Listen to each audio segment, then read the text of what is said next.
मिलवी आपको खुशामदीद कहता है। आज भी कौमी सलामती का इजलास हुआ जिसमें अस्करी और सियासी क़यादत सर जोड़कर बैठी है। यकीनन इशू और मौजू भारती है। कल पार्लिमानी पार्टी का इजलास हुआ जिसमें ख़ास बात बहरहाल ये समझी जाएगी कि बिलावल भुट्टो साहब की सरबराही में एक बड़ा भारी भरकम वफ़द ने शिरकत की और फिर आपने देखा होगा कि मुख्तलिफ सियासी लीडरों ने अपने अपने मौक़िफ़ को बाहर जाकर कैमरे के सामने बयान किया। आज मेरे साथ मेहमान हैं मोहतरम चौधरी हसन साहब, उनको मैं खुशामदीद कहता हूँ। चौधरी साहब, एक तो मैं जो सब कुछ तो आ चुका है कि जो कल पार्लिमानी पार्टी के जो सरबराहान का इजलास हुआ उसमें भी, और लेकिन बुनियादी सवाल ये आता है कि पार्लियामेंट के होते हुए ये आखिर आल पार्टीज़ क्यों होती हैं? पार्लियामेंट के बाहर आखिर ये पार्लियामानी पार्टी के सरबराह के इजलास क्यों होते हैं? एक तो पहले ही यहाँ हम देख रहे हैं 3.5 साल में कि इतनी बेतौकीरी होती है पार्लियामेंट की। वज़ीर आज़म नहीं आते, वज़रा नहीं आते सेनेट में, कौमी असम्बली में, और आपने इतनी बड़ी, मैं कहूँगा कि भारी भरकम वफ़द लेकर उस पार्लियामानी पार्टी के सरबराहान के इजलास को कामयाब बनाने चले गए। जी चौधरी साहब। देखिए मुजाहिद, पार्लियामेंट का बिल्कुल अपना एक दायरा है और इख्तियार है और मकाम है, और हम पार्लियामेंट में चूँकि है इसलिए उसको समझते हैं और उसको वो पार्लियामेंट की अपनी अफादियत को मुकम्मल तौर पे समझते हैं। और पार्लियामेंट का ये मुश्तरका इजलास कल होने जा रहा है। अच्छा, तो उसमें कोई इतनी कबात नहीं है। ये नहीं है कि पार्लियामेंट से रुजू किया ही नहीं जा रहा। पार्लियामेंट का मुश्तरका इजलास कल शाम 4 बजे हो रहा है और ये सारे इश्यूज पार्लियामेंट में जाएंगे और हतमी फैसले पार्लियामेंट ने ही करने होते हैं। लेकिन चौधरी साहब, ये तो एक सिर्फ मैं चौधरी साहब ये बात इस पस मंजर में कह रहा हूँ कि आपने खुद, आपको शिकायत रही कि याद नहीं है कि सेनेट में जब वज़ीर आज़म अभी कुछ दिन पहले आए तो आपने कहा सबसे बड़ी ये खबर है कि जी वज़ीर आज़म आ गए। मुझे नहीं इल्म के 3.5 साल में वो सेनेट में कितनी बार आए, कौमी असम्बली में कितनी बार आए, और क्या रिवायत है कितनी बार आना चाहिए। जिस तरह ये होता है ना कि इतने सेशन होने चाहिए, इतने दिन चलने चाहिए उन तमाम सेशनों को, तो ये जो बड़ा आसान तरीका हो गया, चलें भाई आल पार्टीज बुला लेते हैं। ये नहीं, चलें इस वक्त तो ये पार्लियामानी पार्टी का है और आप कह रहे हैं कल उसका भी हो रहा है, लेकिन अमूमन आप ये नहीं देख रहे कि ये रवायत के और भी अगर वसी तनाजुर में भी देखें तो लोग समझते हैं कि पार्लियामेंट को ऐसी इफादियत ही नहीं है। बड़े बड़े इशूज देख लें, बड़े बड़े बिल देख लें, बड़े बड़े मसाइल देख लें, तमाम सब कुछ बाहर हो रहा होता है और फिर इसीलिए लोगों को सड़कों पर आना पड़ता है। चौधरी साहब नहीं, इस वजह से तो सड़कों पे नहीं आते लोग। पार्लियामेंट का मैंने आपको अर्ज किया कि कल मुश्तरका इजलास है, इसी इशू पे है। ये बेसिकली एक फ्रैंकली मैं समझता हूँ एक फोटो अपॉर्चुनिटी थी, इससे ज्यादा कुछ नहीं था। इसमें एक दुनिया को और भारत को सिर्फ दिखाना मकसूद था कि हम कश्मीर के मामले में एक हैं, ठीक, और वहाँ जो बहुत सारी दीगर बातें की गई उस मीटिंग में और की गई उनको हमने करारदाद में ये मुतफिका तौर पे तय करके नहीं लाए कि ताकि कश्मीर से तवज्जो हटे ना, डिस्ट्रैक्शन ना हो। और कश्मीर में जो इंतफादा हो रही है, जो वहाँ जदोजहद हो रही है और जहाँ जो जुल्म और बर्बरियत हो रही है, उस पे एक यूनिटी और यकजहती वो दिखाने का मकसद था। इससे ज़्यादा इस मीटिंग से आप ना कुछ हासिल करें ना कुछ ढूंढें। मैं आगे बढ़ने से पहले इसलिए ये बात कह रहा हूँ चौधरी साहब कि पहले अब एक सरकारी टीवी तो नहीं है कि वो जो इजलास दिखाए, जो उसका तर्जुमान बताए वही आए। और आपने भी देखा होगा कि जब बिलावल भुट्टो साहब बाहर निकल कर आए और उन्होंने जो बातें कहीं, जो भारत के हवाले से चीज़ें तो पस मंज़र में चली गई। उन्होंने पनामा लीक का कहा, उन्होंने इमरान खान का कहा, उन्होंने जमहूरियत का कहा, उन्होंने जरदारी का कहा, ज़्यादा चीज़ें यही हाईलाइट होती रहीं। और वहाँ भी ये सवाल बार बार उठता रहा। बाद में आपने देखा होगा डिस्कशन में भी स्क्रीनों पर कि आखिर ये तमाम बातें, ये इसकी ज़रूरत ही क्यों पेश आती है। पहले भी हम देखते रहे ना कि वो जब हमला हुआ था आर्मी पब्लिक स्कूल पर या और भी इशूज़ पर, आए भाई आल पार्टीज़ खेलते हैं, लोग कहते हैं। मैं तो ये समझता हूँ कि तवातुर से मुसलसल जब तक ये इशू रहे पार्लियामेंट चलती रहे, सेनेट कौमी असेंबली चलती रहे, उनके लोगों की परफॉर्मेंस पता चले कि कौन कितनी देर आया। ये जो मैं बुनियादी सवाल ये कर रहा था कि लोग ये समझते हैं कि पार्लियामेंट नुमाइंदगी नहीं कर पाती जो इश्यूज आते हैं कौमी और अवामी सतह पर। चौधरी साहब, और अब तो 3.5 साल, पौने 4 साल हो रहे हैं, आपको भी इल्म है कि पार्लियामेंट का रोल क्या रहा इस दौरान? नहीं, ये कहना कि पार्लियामेंट में मामला ना जाए और सिर्फ ऑल पार्टीज कॉन्फ्रेंस में उस पे गौर हो तो फिर तो आपकी बात दुरुस्त है, लेकिन जब ये मामला पार्लियामेंट में भी जा रहा है और ये हमारे मुतालबे अपोजिशन और पाकिस्तान पीपल्स पार्टी के खसूसन मुतालबे पे ये उसमें जा रहा है, तो ये दिखा देना एक फोटो अपॉर्चुनिटी के तौर पे कि सारी मुल्क की क़यादत जो है, सारी मुल्क की जमातें और लीडरशिप जो है वो एक पेज पे है जहाँ तक कश्मीर का ताल्लुक है। और मैंने जैसे कहा कि उसमें बहुत सारी और बातें हुई हैं, लेकिन मीडिया ने एक रंग देना शुरू कर दिया कि जी वहाँ पैनामा की बात ही नहीं हुई, ये पैनामा बाहर करते हैं, वहाँ जाके बात नहीं हुई, वहाँ जाके एतजाज अहसन ने बातें की जो तो वजीर आजम मुस्कुराते रह गए।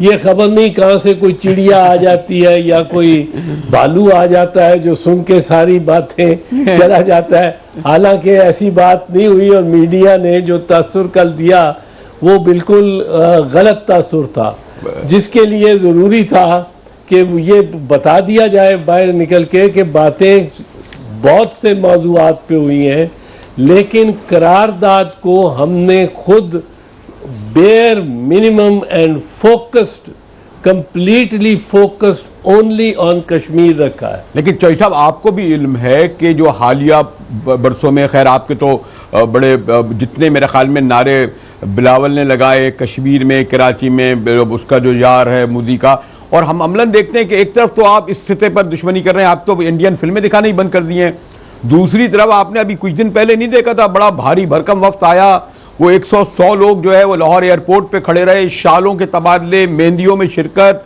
और आमों के तबादले, जो मुलाकातें, और ईस्ट पंजाब और वेस्ट पंजाब का तो लोग कहते हैं फ़र्क ही ख़त्म हो गया, वो हरियाणा का चीफ मिनिस्टर भी गाड़ी चलाता चला सीधा आ जाता है, बड़ी सब चीज़ें हो रही हैं। ये जो एक प्रेशर बिल्ड हुआ है कश्मीर की वजह से, इसमें कुछ लग रहा है कि अब और उसमें भी कहते हैं कि जी शायद पीपल्स पार्टी या अस्करी कुव्वतों का प्रेशर था कि आज इस तरह के इंडिया को मौजू बनाया जा रहा है, वरना हमारे हुक्मरानों के जो कारोबारी और जो ज़ाती रिश्ते और ताल्लुक़ हैं, ये अचानक मेरे ख्याल में चौधरी साहब, मेरा सवाल मेरे ख्याल में बात आ गई है शायद पूरी। नहीं, हुक्मरानों के जो बिजनेस इंटरेस्ट हैं शरीफ ख़ानदान के, उनके बारे में तो बहुत कुछ लिखा जा रहा है और बहुत इंकशाफात होते रहे हैं, और उसकी बारे में कौम में एक तशवीश भी है, और ये भी तशवीश रही है यकीनन कि, और कुछ लोग कहते हैं कि मोदी और इनकी दोस्ती की वजह से ये सिचुएशन पैदा की गई है। गो मैं इसको तस्लीम नहीं करता कि एक पाकिस्तान का वज़ीर आज़म और इस किस्म की कुछ साजिश करेगा, लेकिन लोग कहने को तो लोग कहते हैं, लोग बहुत कुछ कहते हैं। नहीं, लोग इसलिए कहते हैं चौधरी साहब, आप भी चौधरी साहब इसलिए कहते हैं कि आपने भी, मैं भी सियासत के, आप तो माशाल्लाह कायद हैं, मैं तो एक तालिब इल्म हूँ, मैंने तो कभी इस तरह नहीं सुना कि कोई हिंदुस्तान का प्राइम मिनिस्टर काबुल से अचानक जो है लाहौर पहुँच जाए, इतने सारे लोगों को लेकर, बगैर किसी वीज़ा, बगैर किसी प्रोग्राम के, बाकायदा वो शादी में शिरकत करे, मैं करे, मुझे नहीं पता, और वो भी ऐसे मुल्क जो एक दूसरे की एक रवायत रखते हैं। तो ये कहीं मैंने सॉरी टू से चौधरी साहब, आपकी भी इधर उधर नजर है, कभी आपने इस तरह का कोई सुना, कोई कहीं पर हुआ, और खासतौर पर हिंदुस्तान के हवाले से? हिंदुस्तान पाकिस्तान में तो नहीं हुआ, और जहाँ दो मुल्कों के दरमियान कशीदगी हो वहाँ तो नहीं, अक्सर नहीं होता, लेकिन ये इतनी कोई गैर रवायती बात नहीं। हमारे ताल्लुकात के तनाज़ुर में ये एक नामुमकिन चीज़ थी लेकिन आप यूरोपियन कौमों को देखें, फार ईस्ट की कौमों को देखें, उनमें बड़े वो लोग रिलैक्स्ड हैं। नहीं वो तो ठीक है ना, लेकिन फिर आपके यहाँ फिर क्यों आपकी पार्टी के सरबराह जो है तवातुर से, और मैं लगाता हूँ मोदी का जो यार है गद्दार है, गद्दार है, मोदी का जो यार है गद्दार है, चोर चौकीदार है, गद्दार है, गद्दार है, मसलन ये तो सबसे ज्यादा इस वक्त जो मैं देखता हूं कि आपकी पार्टी की के जो जलसे होते हैं, जुलूस होते हैं, रैलियां होती हैं, चाहे किसी भी इश्यूज पर हों, उनमें ये नारा बहुत पॉपुलर तरीके से खासतौर पे नौजवान कायद लगाते हैं और खुद भरपूर आवाज से लगाते हैं। यानी आपको इस बात पे यकीन नहीं है, आप फिर हम कैसे यकीन कर लें कि इस वक्त जो आप साथ बैठे हुए हैं, जिनको आप यार कह रहे हैं, बाकी कंसेंसस से एंटी इंडिया कोई स्टैंड भी लेना चाहते हैं, लोगों को शक होता है ना। फिर नहीं, आप शक जितने मर्जी कर लें, मोदी को बुनियादी तौर पे जब क्या जगह कि मोदी का जो यार है, मोदी को एज वजीर आजम, भारत के वजीर आजम के तौर पे एड्रेस नहीं किया गया। उसको एक इंतहा पसंद, वो अलामत है इंतहा पसंदी की। सो इंतहा पसंदी जहां भी हो उसके हम मुखालिफ है, चाहे वो इंडिया में हो चाहे पाकिस्तान में हो। ठीक है। और इंडिया के साथ अच्छे ताल्लुकात या बेहतर ताल्लुकात से कि हम कतई मुखालिफ नहीं हैं। हम ये नहीं चाहते कि आप पाकिस्तान हिंदुस्तान जंग में चले जाएं और हालात इतने ख़राब हो जाए, बतदरीज ख़राब होते जाए। हम चाहते हैं कि हालात ठीक हो, अमन हो, आपस में दोस्ती हो, भाईचारा हो। हिंदुस्तान 1 अरब से ज़्यादा इंसान है, उसमें बहुत सारी एक आबादी मुसलमानों की है। पाकिस्तान 20 करोड़ का मुल्क है। इनमें तसादम होने के तो हम हक में ही नहीं है, इनमें दोस्ती के हक में है। दोस्ती का हाथ चाचा, मुझे एक वैसे ब्रेक की तरफ जाना पड़ रहा है, लेकिन मैं ये जरूर कहूंगा, और मैं आप इसके बाद जरा आपके पनामा लीक बिल के हवाले से भी गुफ्तगू करना चाहता हूं। बल्कि आजकल एक तरफ तो आप भारत के खिलाफ यकजहती का इज़हार कर रहे हैं, और एक बार फिर आपके हवाले से वो इल्ज़ाम दोहराया जा रहा है कि जनाब वो पहले तो ठेकों की बात होती थी कि वो जो सिखों को तरबियत दी, और इस पर भी गुफ्तगू करूंगा। लेकिन ये जो एक लोगों में आम परसेप्शन ये है कि ये दोनों हुकूमतें आवाम की मसाइल से तवज्जो उठाने के लिए अचानक एक हाइप क्रिएट कर देती हैं। इस वक्त क्योंकि इमरान खान का तूफान आ रहा है, पनामा लीक का तूफान आ रहा है, तो हम सब ऐसे समझ रहे हैं कि बाकी इशूज हैं ही नहीं ज़रे से। कुछ लोग उधर भी लोगों के बारे में कहा जाता है कि दिल्ली सरकार भी यही, उसका भी यही इशू है, क्योंकि कश्मीर से तवज्जो हटानी है, क्योंकि और जो उनके मसाइल हैं इसमें। तो ये भी एक ऐसा इशू है जिस पर मैं गुफ्तगू करूंगा एक ब्रेक के बाद। और जैसे मैंने कहा दूसरे इशू पे भी हमारे साथ रहिएगा, मिलते हैं एक ब्रेक के बाद।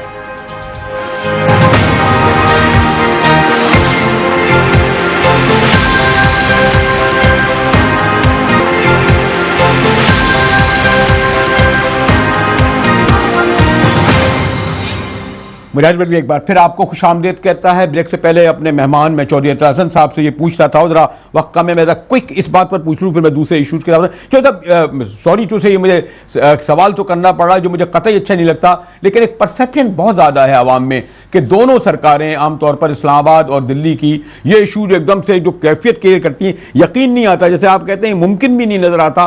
ये आप भी ऐसा समझते हैं चौधरी साहब? नहीं, मैं तो नहीं समझता, बिल्कुल नहीं समझता, क्योंकि आप इस पोजीशन में हैं। मैं तो ये कह रहा हूँ, आम परसेप्शन तो ये है, लोग तो यही समझते हैं कि दोनों मुल्कों के दरमियान वॉर तो होनी। जी, आपने जो वाकयात बताए कि मोदी चले आए और वो मोदी ने ये टेंशन क्रिएट की है मियां नवाज शरीफ को ऑफ द हुक करने के, जो उस सूरत हाल उनके खिलाफ पनामा लीक्स की वजह से हुई है। लेकिन पनामा के बारे में मैं आपको एक चीज़ अर्ज कर रहा हूँ, ये वो मामला है जिससे मियां नवाज शरीफ अपना गिरबान नहीं छुड़ा सकता, और ये मामला उनके साथ रहेगा। ये एक घंटी है जो उनके गले में बंध गई है, और इसने टन टन टन करते रहना है ता वक्ते कि उनका एक मौजू और शफाफ ज़ाब्ते, TORs दरअसल ज़ाब्ते का दूसरा नाम है, शफाफ TORs या ज़ाब्ते के मुताबिक उनका एहतसाब नहीं होता। जब मैं एक पनामा लीक के जो अब बिल है और वो उसको मैं फॉलो नहीं कर सका हूँ और बिल से क्या फ़ायदा हो सब बाद में। लेकिन ज़रा क्योंकि भारत के हवाले से गुफ्तगू हो रही है, वहाँ पर एक ब्रिगेड बनी हुई है कुछ हमारे आपके हुक्मरान जमात में, जिसके कुछ अरकान, उनमें एक सेनेटर भी सरफ़हरिस्त हैं। वैसे तो आपके हम मनसब कहूँगा जो इस वक्त हैं, पहले आप भी वज़ीर दाखिला रहे, इस वक्त वो भी आप पर बड़े मेहरबान रहते हैं। और मेरे ख्याल है सिर्फ पीपल्स पार्टी में शायद आप ही पर ज़्यादा उनकी मेहरबानियाँ होती हैं। और एक बार वो इल्ज़ाम फिर दोहराया गया कि जनाब आपने जो है वो हालांकि एक वक्त ऐसे वक्त में जब इतना भारी भरकम वक्त भारत के हवाले से पार्लिमानी पार्टी में साथ दे रहा है, हुकूमत जमात के साथ है, गालिबन और जो गैर ममालिक में लोग गए उसमें भी आपके लोग गए, लेकिन एक आप पर, आपका एक सियासी पस मंज़र है और आप वज़ीर दाखिला रहे और आपकी पार्टी हुकूमत में रही, उस पर बल्कि हुकूमत पर और पार्टी पर यह इल्ज़ाम हुआ आपकी ज़ात और शख्सियत से कि इस तरह के आप लोग आपने नाम फराम किए थे और ये किए थे। तो ये क्या इस वक्त क्या ज़रूरत थी? क्या जस्ट प्रोवोक आपको करना चाहते हैं या क्या चाहते हैं चौधरी साहब? मेरी तो समझ में नहीं आई ये बात। देखिए, दो तीन चीज़ें तो बड़ी वाज़ेह हैं। मुजाहिद, आपने खुद ही नोट किया, वो मेरे पे तो टारगेट करते हैं। उनका जो ब्रिगेड है, एक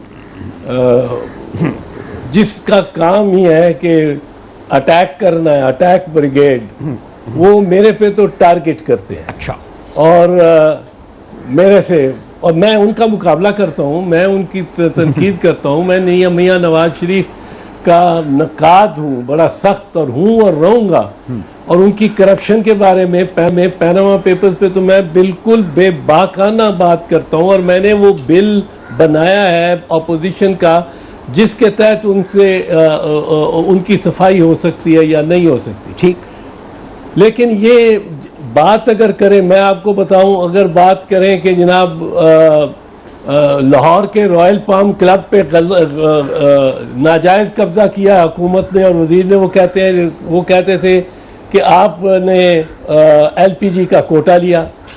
कुछ और तनकीद करो नवाज शरीफ की, आपने एलपीजी का कोटा लिया। अब एलपीजी का कोटा तो इससे ज़रा वो साबित कुछ नहीं कर सकते, क्योंकि वो तो डीरेगुलेट हो गई बिजनेस जब मेरी बीवी ने शुरू की। अब कोई 30 साल पुराना इल्ज़ाम लगाया कि जी सिखों की लिस्टें दे आया। सिखों की लिस्टें कोई इस किस्म की किसी महकमे के पास नहीं होती। अगर होती और वो एक सिविलियन के पास आ गई होती तो उसको इस वक्त तक फांसी दे दी होती। फौज ने, इतने आर्मी चीफ्स आए हैं। और मैं तो कहता हूँ मेजर ट्राई करें। ये गवर्नमेंट इल्ज़ाम क्यों लगाती है? गवर्नमेंट है, हुकूमत है, हुकूमत का तो काम नहीं है। इल्ज़ाम तो मैं लगाऊं किसी पे, क्योंकि मैं प्रोसिक्यूशन नहीं कर सकता, प्रोसिक्यूट नहीं कर सकता हूँ। पर हुकूमत के पास तो FIA है, हुकूमत के पास तो नैब है, हुकूमत के पास तो इदारे हैं तफ्तीश के, FIR कराने के, गिरफ्तार करने के। ये हुकूमत इल्ज़ाम क्यों लगाती है? और ये इल्ज़ाम अब जब वो LPG कह के उससे फारिग हुए हैं तो मेरे खिलाफ उनको कोई निकलता नहीं। मैं मियां मोहम्मद नवाज शरीफ से 20 गुना ज्यादा टैक्स देता हूं और मैं उन जितना अमीर नहीं हूं। तो वो टैक्स जाहिर है चुराते हैं, तो वो मैं उनसे 20 गुना ज्यादा इनकम टैक्स देता हूं। और उन्होंने 0 इनकम टैक्स भी दिया हुआ है अपनी कारोबारी जिंदगी में, पर उनका कारोबार खबर नहीं किस तरह अरबहार रुपए का बन जाता है, अरबहार डॉलर्स की वो प्रॉपर्टीज भी ले लेते हैं। उनके सारा काम उनके खानदान के पास, मैं तो कहता हूँ कोई छू मंतर की चीज है, कोई पारस का पत्थर है कि जिसको हाथ लगाया सोना हो गया।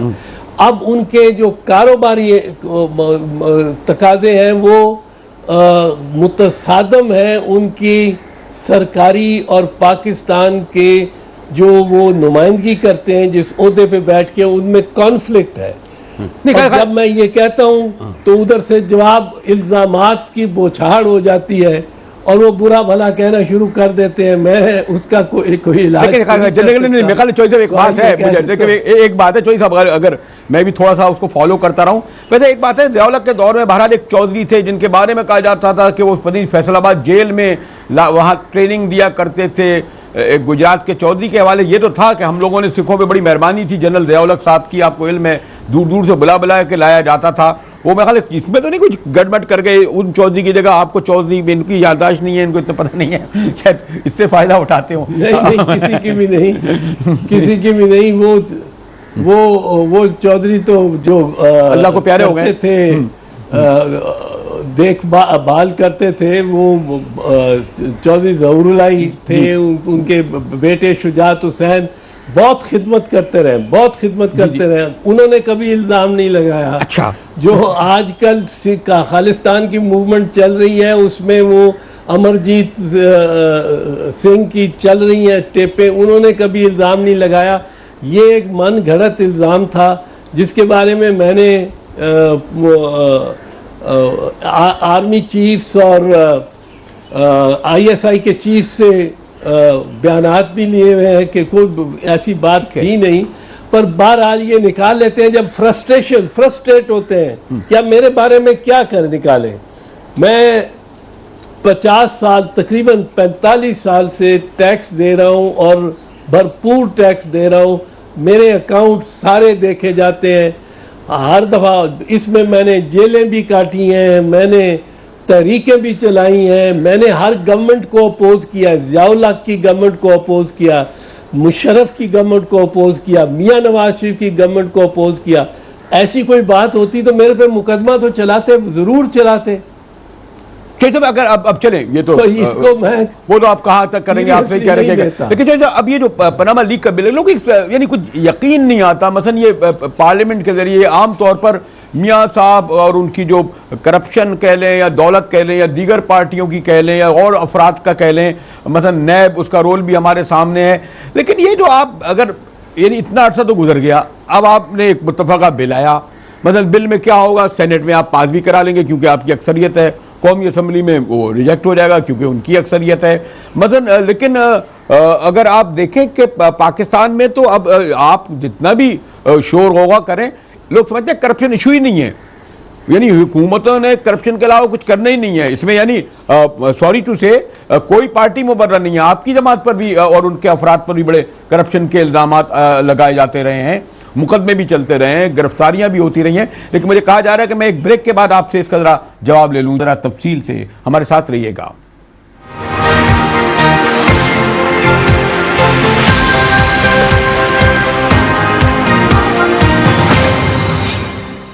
जी, चौधरी अतान साहब से गुफ्तगू हो रही है। गो के मैंने इस वक्त कहा कि बहरहाल भारत के हवाले से कौमी सलामती का आज इजलास हुआ, पार्लियामेंट पार्टी का इजलास हुआ, मुश्तरका पार्लियामेंट का इजलास हो रहा है, लेकिन बहरहाल उससे रिलेटेड इशूज़ को भी नज़रअंदाज नहीं किया जा सकता। और जैसे मैंने कहा कि चौधरी साहब ने जो बिल तैयार किया है तमाम अपोजिशन की जमातों से, क्या इस पनामा लीग के इस बिल की बुनियाद पर और अगर ये पास भी हो गया, मियाँ साहब इख्तियार से महरूम हो सकेंगे, क्या करार वाकई सजा पा सकेंगे? देखिए, इमरान खान तो अपना दूसरा कर रहे हैं काम, वो तो प्रेशर बढ़ा रहे हैं माशाल्लाह, बड़ा ज़बरदस्त जलसा उनसे किया। तरीका तो ये होता है, पार्लियामेंट के जरिए कहाँ करप्शन साबित होती है, लोग जाते हैं। जी चौधरी साहब,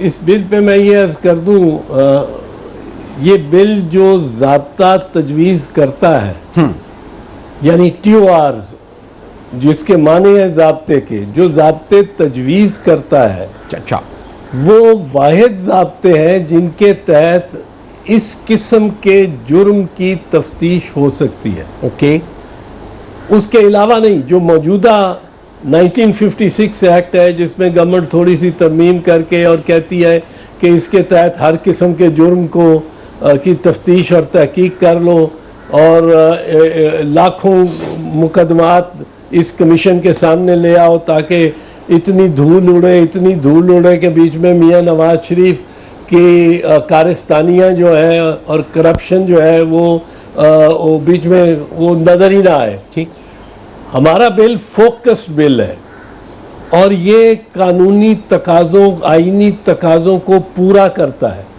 और इसके लिए ये स्पेशल लॉ इसलिए है कि ये पनामा पेपर्स में जो इंकशाफ हुआ है सरमाए का, वो सरमाया खुफिया ज़राए से पाकिस्तान और दीगर ममालिक, पर पाकिस्तान से खुफिया ज़राए से खुफिया तजोरियों या बैंक अकाउंट्स में, अब तजोरी बैंक अकाउंट होती है, बैंक अकाउंट्स में और वहां से खुफिया नामों पे प्रॉपर्टीज खरीदने में सर्फ हुआ है। तो इसकी ट्रेसिंग करने के लिए खास कानून की ज़रूरत है, जो कानून जिस मुल्क में ये बैंक अकाउंट या तजोरियां हैं उनके कवानीन और उनके कानूनी तकाजों को भी पूरा करें। कौन बनाएगा कानून? तो साहब क्या कानून जो है, इस कानून के लिए वो अगर कुछ लोग कहते हैं कि आइन की तशरीह सुप्रीम कोर्ट करेगा, ये भी एक बड़ा सवाल रहा। यानी मसलन ये कानून कहाँ जाएगा, किसके पास जाएगा अगर पास हो गया? कौन बनाएगा? कानून पास नहीं होगा जी। इम्कान नहीं है कि कानून पास हो, क्योंकि कौमी असेंबली में मियाँ साहब की अक्सरियत है। ठीक है, जो मैंने आपसे कहा भी। और मियाँ साहब की टीम तो ये सुनने को तैयार ही नहीं। फिर बिल्कुल उनसे वो एक दफा TOR कमेटी की जब मीटिंग हो रही थी तो चिल्लाना शुरू हो गए वुज़रा, तीनों के तीनों चिल्लाना शुरू हो गए मुझ पे कि अगर आपकी इस बात को मान लिया, आपको पता है कि फिर किसका नाम आएगा, आपके सदर का नाम आएगा, आपके वजीर आजम का नाम आएगा, दूसरे वजीर आजम आएगा, फलां का आएगा, फलां का है। मैंने कहा भाई मेरी खामोशी से बात सुन लो, खामोशी से सुन लो। मेरी तरफ से आप अभी दस्तखत करवा लो, जिसका नाम डालना है उसका नाम डालो और मेरे से दस्तखत ले लो अभी। अच्छा, इसको देर ना करो। पर आगाज और इब्तदा वजीर आजम मियां मोहम्मद नवाज शरीफ और उनके खानदान से होगी, इब्तदा उनके खानदान से होगी। इस पे आके वो पलट जाते हैं। तो फिर आप हमारे बिल्कुल नहीं, आप जब खुद कह रहे हैं कि कौमी असेंबली में वो पास नहीं होगा, वज़रा हंगामा कर देंगे, तो आपने ये मेहनत, ये रियाजत जो है की है, तो इसका सिर्फ एक्सपोज करने के लिए, वो तो लोग कहते हैं एक्सपोज पहले ही थे, फिर क्या फायदा होगा? नहीं, एक्सपोज और ज्यादा होंगे। ओके, एक्सपोज और ज्यादा होंगे, क्योंकि जितनी पकड़ में नहीं आएंगे, करेंगे, एक्सपोज करेंगे, पकड़ में नहीं आएंगे। पकड़ में तो ये इनके ये जो शरीफ बरादरान है, इनके बारे में मैं कहता हूँ ये पकड़ में आते ही नहीं है। सुप्रीम कोर्ट पे हमला किया इन्होंने, 600 बंदे लेके आए, हमला हुआ, चीफ जस्टिस और 4 जजेस को कुर्सियां गिरा के पीछे दरवाजे से निकल के भागना पड़ा। असगर खान केस में सुप्रीम कोर्ट ने फैसला किया हुआ है कि मियां मोहम्मद नवाज शरीफ से जो उन्होंने ISI से पैसे लिए थे, वो रकम दी हुई है, वो वापस वसूल किए जाएं, क्योंकि 1990 के इलेक्शन को रिग करने के लिए लिए थे। फिर इनके अपने वजीर खजाना का बयान है कि इन्होंने मनी लॉन्ड्रिंग की, हैंड रिटन, हाथ से लिखा 41 सफ़े का बयान है, और उसमें तमाम क्वाइफ हैं कि किस तरह ये मनी लॉन्ड्रिंग इन्होंने की। इनकी मॉडल टाउन में इन्होंने 14 बंदे अपने मोहल्ले में दिन दिहाड़े मार दिए, बीच में 2 औरतें भी हैं। इनकी पकड़ नहीं होती। तो लेकिन पैनामा पेपर्स पे मैं समझता हूँ इनकी पकड़ इस तरह होगी कि जिस तरह बस के इबरत, वो वक्त है, देर है, अंधेर नहीं है। ये एक ऐसा इशू है, क्योंकि ये इशू ये किसी ने कह नहीं सकते खुद साख्ता है, कह नहीं सकते कि अपोजिशन ने बनाया है, किसी पार्टी ने बनाया है, ISI की साजिश है, GHQ ने बनाया है। ये तो नाम मरियम नवाज शरीफ का, हुसैन नवाज शरीफ का, इनके नाम एक international committee of investigative journalist ने जब हैक होके उसको पूरा स्टडी करके फिर नाम दिए। और मरियम इनकी डिपेंडेंट ये शो करते हैं, डिपेंडेंट, और वो अकाउंट होल्डर है उसमें, उसको शो ही नहीं किया हुआ। इन इल्जामात से मैं आपको बता रहा हूँ मुजाहिद, मियां मोहम्मद नवाज शरीफ, मियां मोहम्मद शहबाज शरीफ और उनके खानदानों का कोई मफर। साहब से जब गुफ्तगू हो रही हो तो ब्रेक लेना मेरे लिए इतना आसान नहीं होता, लेकिन ब्रेक तो लेना ही पड़ता है ना। तो चलते हैं एक ब्रेक की तरफ, फिर गुफ्तगू हमारी जारी रहेगी।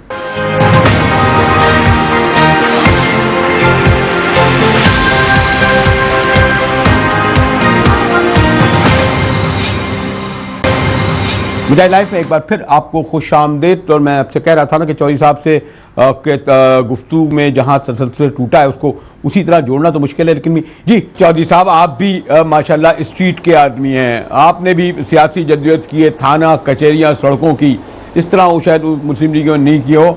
और इसीलिए गालिबन जब इमरान खान ने जब इलेक्शन चुराया गया था और जिस बड़े पैमाने पर उस तहरीक को वो ले गए थे, अगर पीपल्स पार्टी भी ये कहती थी, आपने तो बहरहाल किताब लिखी, लेकिन कहा यह जाता है कि उस वक्त आप लोगों ने न जाने क्यों शायद वो लोग कह रहे थे कि इतना बड़ा इश्तियाक यानी जो एक इनकलाब की कैफियत देखकर शायद वो आप उसके तैयार नहीं थे आप, और शायद अगर आप चले जाते तो शायद मियाँ साहब अपने अंजाम को पहुंच चुके होते। अभी भी जब इमरान खान ने जलसा किया है गालिबन 2 दिन पहले, मैं तो खैर लंदन में था, सुना एक बार फिर इमरान खान बहुत बड़ी तादाद में लोगों को निकालने में कामयाब हो गए।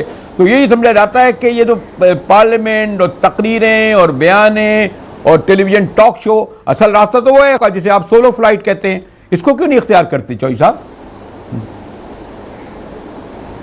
मेरा ख्याल है कि आइंदा चंद हफ्तों में ये डांडे मिल जाएंगे। अच्छा, क्योंकि पाकिस्तान पीपल्स पार्टी भी जब पैनामा पेपर्स के बिल से नवाज शरीफ की हुकूमत से बिल्कुल मायूस होके हो जाएगी, तो फिर मेरा ख्याल है ये हमारा भी रास्ता वही होगा जो इमरान खान का रास्ता है। तो यानी ये बात वाकई समझी जाए कि मुहर्रम के बाद जो इमरान खान कहते हैं कि दमादम होगा, तो हम ये समझें कि जिस तरह जॉइंट अपोजिशन ये पनामा लीग का बिल आई है, वो ये समझेगी कि इस रास्ते से नहीं बल्कि जॉइंट सड़कों पर निकल कर ही आप हकीकी जमहूरियत बहाल कर पाएंगे। चौधरी साहब, रास्ता कोई और छोड़ नहीं रहे मियां Nawaz Sharif. Okay, Panama papers की तहकीक होनी चाहिए, उसकी तफ्तीश होनी चाहिए, उसके हकायक निकलने चाहिए। अगर पैसे ले गए हैं बाहर और मेफेयर अपार्टमेंट्स पे, जो उनके बेटे ने तो इकबाली बयान दिया है, बेटे ने तो इकबाली बयान दिया, अल्हम्दुलिल्लाह अल्हम्दुलिल्लाह ये हमारे हैं, और 7-8 अरब के वो फ्लैट्स हैं, और वो अल्हम्दुलिल्लाह अल्हम्दुलिल्लाह तो करो, पैसे कहाँ से लिए, कौन के पैसे गए, और प्रॉपर्टीज इस साल भी ली है उन्होंने, उनके भी डॉक्यूमेंट्स। चौधरी साहब, अब आप ये बात तो नहीं कहेंगे, लेकिन सॉरी मैं तो इसलिए कह रहे हैं, जैसे कहा कि थोड़ा बहुत सियासत तो देखा है, आपको भी इल्म है, और शायद उस तरह कहते हो कि असल में जो मुख्तदर इदारे हैं ना, और वो जब तक उनके साथ थे हैं, और अब लोग कहते हैं ज़्यादा हैं, इसीलिए उन्हें इधर से उधर नहीं किया सकता। फिर हमारे जनरल राइज शरीफ साहब का नवंबर भी आने वाला है, और तो ये बहुत सारी ये वजह भी हैं। चौधरी साहब, खाली इतनी ब्लैक एंड वाइट में चीज़ें नहीं है, आपको भी इल्म है कि शरीफों का इख्तियार किस तरह से कायम है, यहाँ हुकूमतें कौन गिराता है, कौन उठाता है, कौन बिठाता है, ये भी तो असल वजह है ना चौधरी साहब। मुजाहिद, आपने और मैंने तो कभी ये गौर नहीं किया कि आर्मी चीफ कौन है। ठीक है, अयूब खान आर्मी चीफ था, उसके खिलाफ मुजामत में सबसे पहले 50 साल पहले मैं गिरफ्तार हुआ था as a student of government college. Yahya Khan के खिलाफ हम मुजामत करते रहे, और मैंने सिविल सर्विस से इनकार कर दिया कि तुम्हारी नौकरी मार्शल लॉ की नहीं करूँगा। ज़ियाउल हक का टाइम हमने अक्सर निसार उस्मानी साहब, मिनाज बरना, कौन कौन से बड़े लोग, मिराज मोहम्मद खान, हमने जेलों में काटे। मुशर्रफ के खिलाफ मैंने तहरीक जो चलाई, उस मतलब एक कामयाब तहरीक थी, उसका बाद में क्या हासिल हुआ उससे ज़रा थोड़ा सा मायूसी हो सकती है, पर वो तहरीक अवामी तहरीक थी जिसने 2 साल में एक आर्मी चीफ को निकाला। तो आर्मी चीफ कौन आते हैं, क्या होते हैं, इससे हमें कोई सरोकार नहीं। लेकिन आखिरी बात ये चौधरी साहब, बेहतरीन आर्मी, ओके, लेकिन आखिरी बात ये कि आप ये देख रहे हैं, यकीनन बेहतरीन आर्मी चीफ है, ओके, लेकिन आप ये जरूर देख रहे हैं कि इस माह के आखिर में लेकिन एक अवामी तहरीक को चलता हुआ देख रहे हैं, पनामा लीग के हवाले से और दीगर इश्यूज के हवाले से। मैं इसको खारिज इम्कान नहीं समझता। और एहतराम साहब, चौधरी साहब से जब गुफ्तगू हो तो आपको इल्म है कि एक नहीं दो नहीं, किसी भी इशूज़ पर गुफ्तगू की जाए उस पर बहुत तफसील की ज़रूरत होती है, लेकिन वक्त मुझे कहा जा रहा है कि अब इतना ही है कि मैं अपने मोहतरम चौधरी एतराज़न का शुक्रिया अदा करते हुए आपसे इजाज़त लूँ। मुजाहिद बली को इजाज़त दीजिए।